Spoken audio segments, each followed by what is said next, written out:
নমস্কার বন্ধুরা, অনিতাস সিম্পল ফুডে আপনাদের সকলকে আবার স্বাগত। অনেক সময় বাড়িতে কিছু থাকলেও রান্না করতে ইচ্ছা করে না, তখন সামান্য আলু, পেঁয়াজ, টমেটো দিয়ে একটা হাত মাখা বা বাটি চচ্চড়ি করে নিলেই ভাত বা রুটি খাওয়া হয়ে যায়। তা আমি আজকে বানাবো আলু দিয়ে বাটি চচ্চড়ি বা হাত মাখা তরকারি। তার জন্য আমি নিয়েছি আলুগুলো দেখুন আমি কিভাবে কেটে নিয়েছি লম্বা লম্বা করে। তার সাথে নিয়েছি পেঁয়াজ কুচি, টমেটো কুচি, আর আমি একটু আদা রসুন হামানদিস্তায় এইভাবে থেতো করে নিয়েছি, আর কাঁচা লঙ্কা। এবার আমি সবগুলো একসাথে কড়াইতে মাখিয়ে নেব, আপনারা দেখতে থাকুন।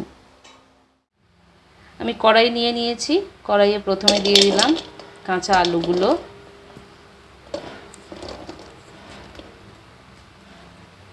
তারপর দিয়ে দিলাম পেঁয়াজ কুচিগুলো, কাঁচা লঙ্কা কুচি, আদা রসুন থেতো করা, আর টমেটোটা। এবার আমি একে একে মশলাগুলো দেব। এবার আমি একে একে গুঁড়ো মশলাগুলো দিতে থাকি। আমি প্রথমে একটু 5 ফোড়ন দিয়ে নেব, তারপর দেবো হলুদ গুঁড়ো, জিরে গুঁড়ো, সামান্য ধনে গুঁড়ো, যেহেতু কাঁচা লঙ্কা দিয়েছি আমি একটু দেবো কাশ্মীরি মির্চ, লাল হবে বলে, উপর থেকে একটু নুন,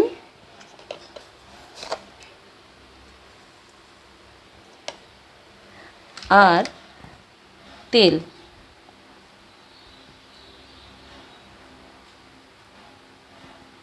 দিয়ে আমি প্রথমে ভালো করে হাত দিয়ে মাখিয়ে নেব।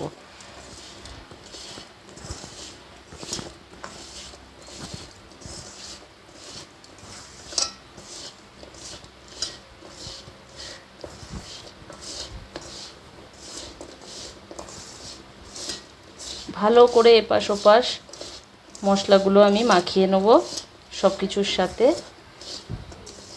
দেখুন আমার মাখানো হয়ে গেছে। এবার আমি এর ওপর দিয়ে সামান্য জল দিয়ে দেবো, তরকারিটা মাখা মাখা হবে। সামান্য জল আমি দিয়ে দিলাম।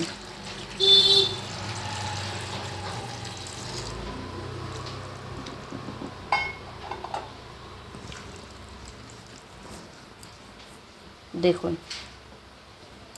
আপনাদের মনে হয় যদি হলুদ কম হচ্ছে বা ঝাল বেশি খান, আপনারা অন্য লঙ্কাও দিতে চান, আপনারা এর মধ্যে দিতে পারেন। এবার আমি এটা ঢেকে একদম ধিমি আঁচে রান্না করব। আমি কড়াইটা গ্যাসে চাপিয়ে দিয়েছি, এবার আমি ঢাকনা দিয়ে দেব। এইভাবে মাখা মাখা হওয়া পর্যন্ত আমি হতে দেবো, আর গ্যাসটা একদম আস্তে করে দেবো যাতে আলুগুলো সিদ্ধ হয়ে যায়। অনেকক্ষণ হয়ে গেছে, এবার আমি ঢাকনাটা খুলে নেব। দেখুন একদম সব জল মরে গেছে।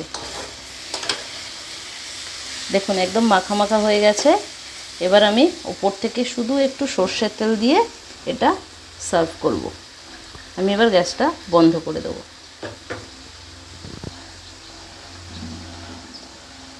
উপর থেকে একটু সর্ষের তেল দিয়ে দেবো।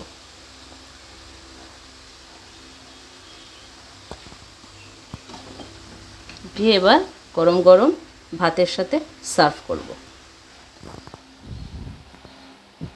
তৈরি হয়ে গেছে আমার হাতে মাখা আলুর চচ্চড়ি বা আলুর বাটি চচ্চড়ি।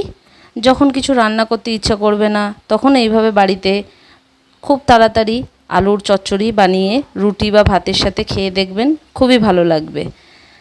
আর আপনারা যদি আমার এই চ্যানেলের নতুন ভিউয়ার্স হন, তাহলে আমার চ্যানেলটা অবশ্যই সাবস্ক্রাইব করবেন আর পাশের বেল নোটিফিকেশনটা প্রেস করে দেবেন। নমস্কার।